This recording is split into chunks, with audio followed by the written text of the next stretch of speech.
There's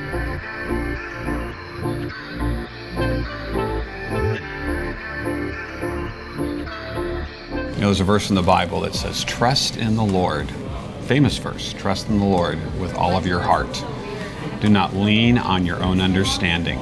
In all your ways acknowledge Him, and He will make your path straight. So as we talk about trust in the next few minutes, just dissect that a second. Trust in the Lord with all of your heart. The problem is we don't really trust God with all of our heart, because here's what we do. We lean on our own understanding. When it says, do not lean on your own understanding, and in all your ways acknowledge Him, and He will make your path straight. So I want to take a few minutes to talk about straightening the path. If we're going to influence others in our community, we need to be trustworthy. So we trust God as Christians, and we all need to work at that. So that's my challenge. But my other challenge is, are you a trustworthy person? Are you a trustworthy person? There was a survey done of how in countries, do you trust people in your country? And the lowest country that came with they don't trust anyone in their country is Brazil, believe it or not. 90% of people are not trustworthy in Brazil. And the Netherlands was the highest in trustworthiness, and the United States kind of in the middle. So we don't really live in a trustworthy society. But as a Christian or as a follower of Christ, I think we need to be the most trustworthy individuals on the planet. So let me just give you a couple things of how you can build trust. The first thing, and they all start with the letter C. First of all is contractual trust. And that is that your word's your word. If you say you're going to be home at 6, honey, I'm going to be home at 6. You're home at 6. If you say you're going to do something, you do it. You're trustworthy. If you say you're going to be somewhere, you're there. If you commit to something, you follow through with it. You be trustworthy. That's contractual, because you're saying, I'm going to do this, therefore you do it. You build trust.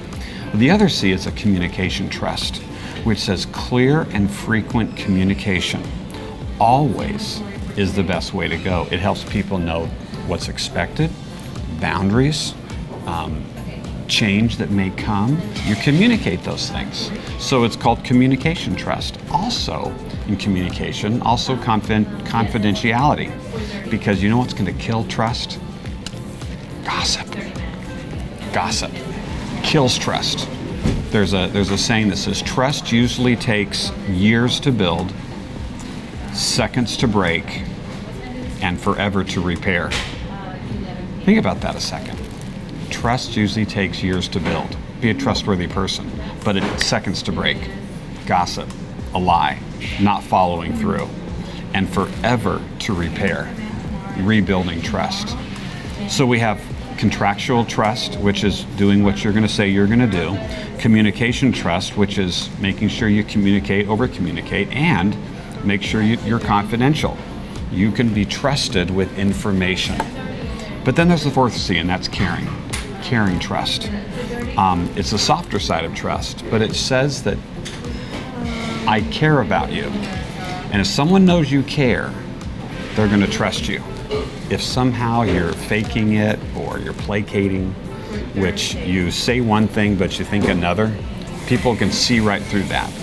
So it's important that you build trust by caring. And so when someone knows you care, they know that you can be trusted. So I hope that's helped you today in just being trustworthy. So first of all, trust God. It says trust the Lord.